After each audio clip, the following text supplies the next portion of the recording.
The Naga People's Convention, 1957 to 1961, the road to Nagaland. By the late 1950s, the Naga political movement was no longer following a single path. The underground movement continued its struggle. The Naga Federal Army remained active. The government of India continued its security operations. But alongside the conflict, another political movement was taking shape. A group of Naga representatives began pursuing a constitutional and negotiated solution. This movement would organize itself through the Naga People's Convention, and within just a few years, its negotiations with the government of India would lead to the 16-point agreement, the creation of an interim body, and eventually the birth of the State of Nagaland. But to understand that journey, we have to begin in 1957, the first Naga People's Convention. From 22nd to 26th August 1957, the first Naga People's Convention was held at Kohima. It brought together representatives from different Naga areas at a time when the region was experiencing serious political conflict. More than 1,700 delegates attended the convention, along with thousands of visitors and observers. The convention elected Dr. Imkongliba Ao as its president.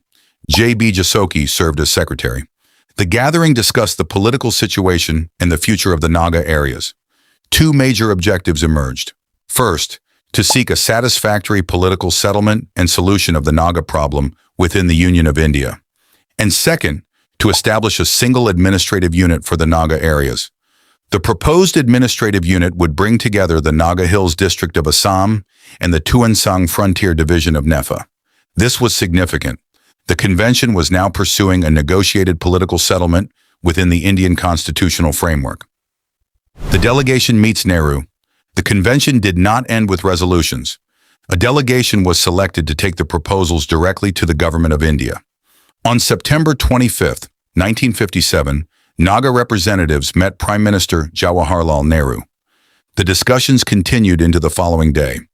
The proposal for a unified administrative arrangement for the Naga areas was accepted by the government of India.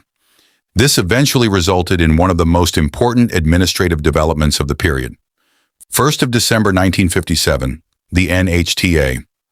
On December 1st, 1957, the Naga Hills Tuensang area, commonly called the NHTA, came into existence.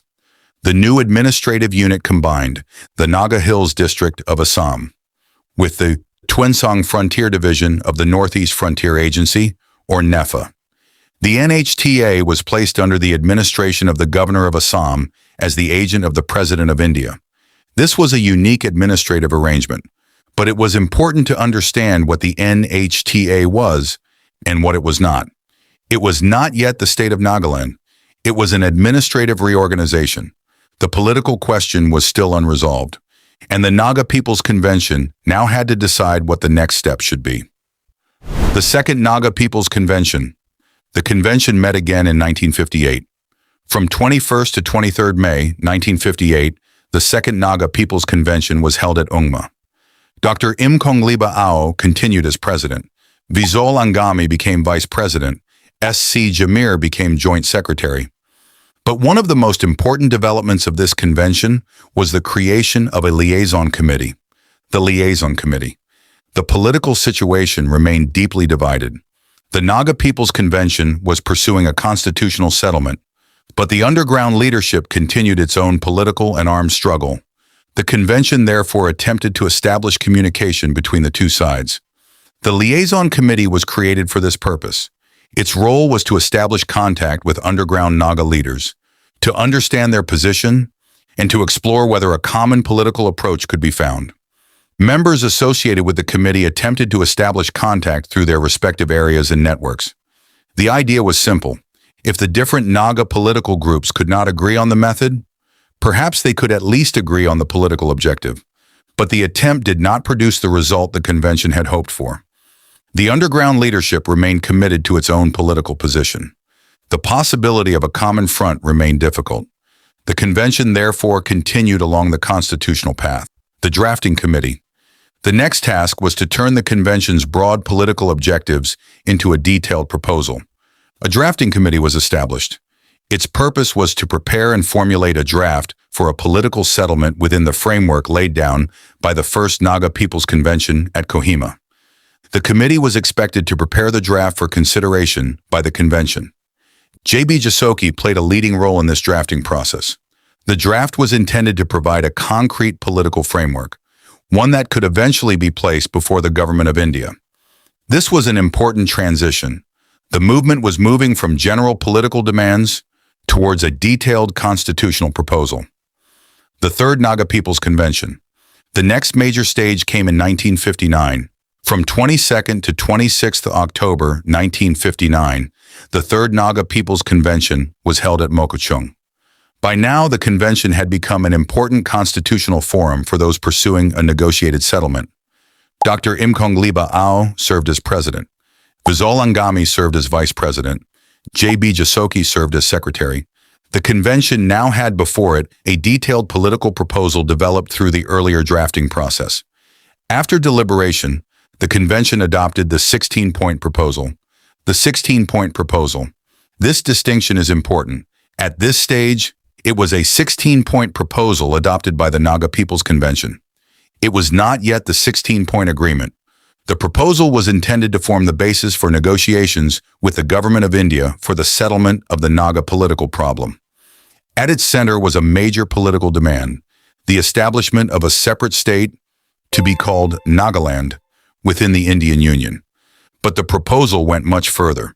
It dealt with questions concerning the governor, the legislature, the Council of Ministers, Naga customary law and usages, land and resources, representation, administration, and transitional arrangements.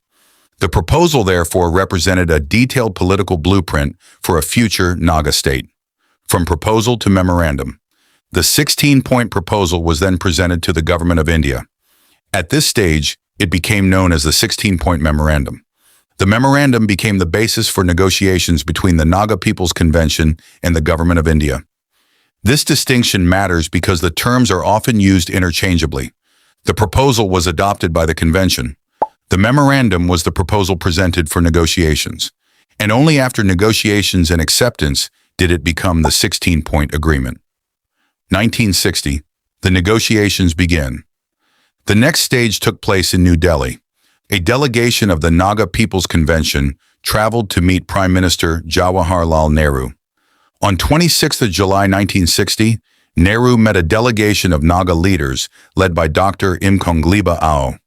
The 16-point memorandum was discussed, but the negotiations did not end with that meeting. Further discussions followed with officials of the Government of India. On 27 and 28 July, discussions continued with the Government of India's Foreign Secretary. The proposals were examined and changes were made during the discussions. The negotiations eventually produced an agreement. 26 to 28 July 1960. These 3 days were therefore crucial. 26 July, the Naga delegation met Prime Minister Jawaharlal Nehru. July 27th to 28th.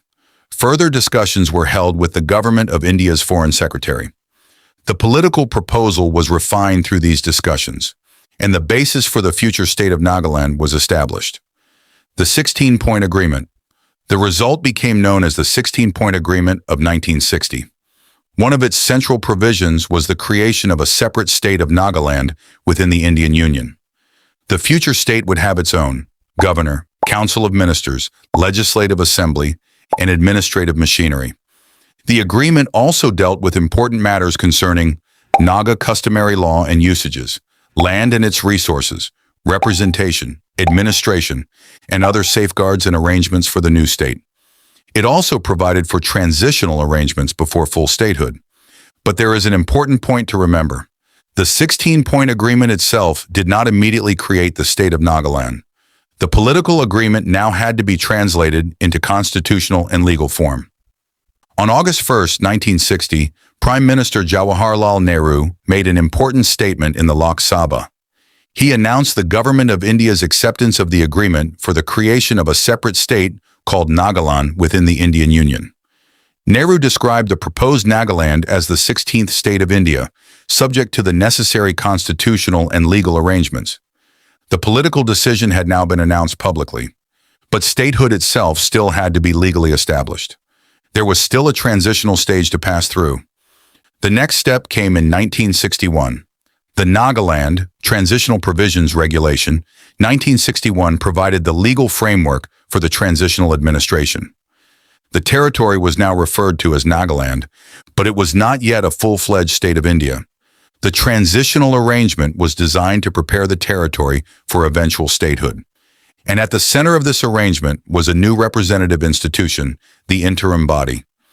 The Interim Body was established as a transitional political institution.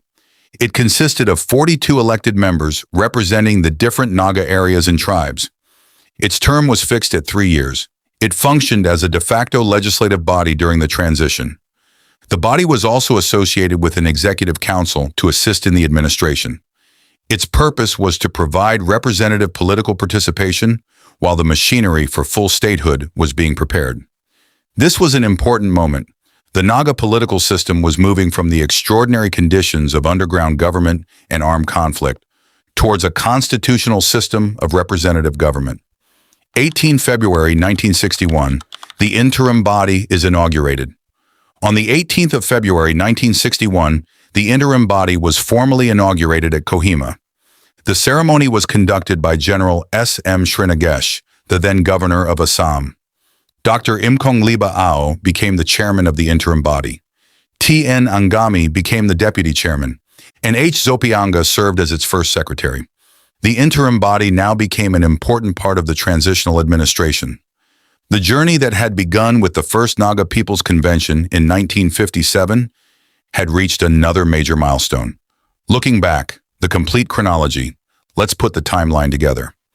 22nd to 26th August 1957, First Naga People's Convention at Kohima. Dr. Imkongliba Ao, President. J.B. Jasoki, Secretary. Major objectives: a satisfactory political settlement and solution of the Naga problem within the Union of India, and the creation of a single administrative unit for the Naga areas. 25th to 26th September 1957. Naga representatives met Prime Minister Jawaharlal Nehru. 1st December 1957. The Naga Hills Tuensang area was created. 21st to 23rd May 1958. Second Naga People's Convention at Ungma. Dr. Imkongliba Ao, President. Vizol Angami, Vice President. S.C. Jamir, Joint Secretary. The Liaison Committee was established to attempt contact with the underground leadership. 1958 to 1959. A drafting committee worked on formulating a political settlement based on the decisions of the First Naga People's Convention. J.B. Jasoki played a leading role in the drafting process. 22nd to 26th October 1959. Third Naga People's Convention at Mokokchung. Dr. Imkongliba Ao, President. Vizol Angami, Vice President. J.B. Jasoki, Secretary. The 16-point proposal was adopted. 26th of July, 1960. The Naga People's Convention delegation led by Dr. Imkongliba Ao met Prime Minister Jawaharlal Nehru. July 27th to 28th, 1960. Further negotiations took place with the Government of India's Foreign Secretary. August 1st, 1960. Nehru announced the Government of India's acceptance of the political agreement for the creation of Nagaland within the Indian Union. 1961. The Nagaland Transitional Provisions Regulation 1961 established the transitional framework. The 18th of February 1961. The Interim Body was inaugurated at Kohima by General S.M. Srinagesh, Governor of Assam. Dr. Imkongliba Ao, Chairman. T.N. Angami, Deputy Chairman. H. Zopianga, Secretary. From the first convention in 1957 to the 16-point agreement in 1960, to the Interim Body in 1961, the political landscape had been transformed. But the story was not finished. The agreement had created the political pathway towards statehood. The Interim Body was functioning, and the Government of India was preparing the constitutional and legal machinery required to create the new state. But another question remained. What exactly did the 16 points provide? Why were these 16 points so important? What protections were demanded for Naga customary law, land and resources, and administration? And how would the agreement eventually become part of the constitutional structure of India? The answers would lead us directly to the creation of the State of Nagaland in 1963 and to the constitutional provisions that define its special position. That is where the next chapter begins. Thank you so much for watching. I hope you enjoyed this video. Don't forget to like and subscribe, and I'll see you in the next one.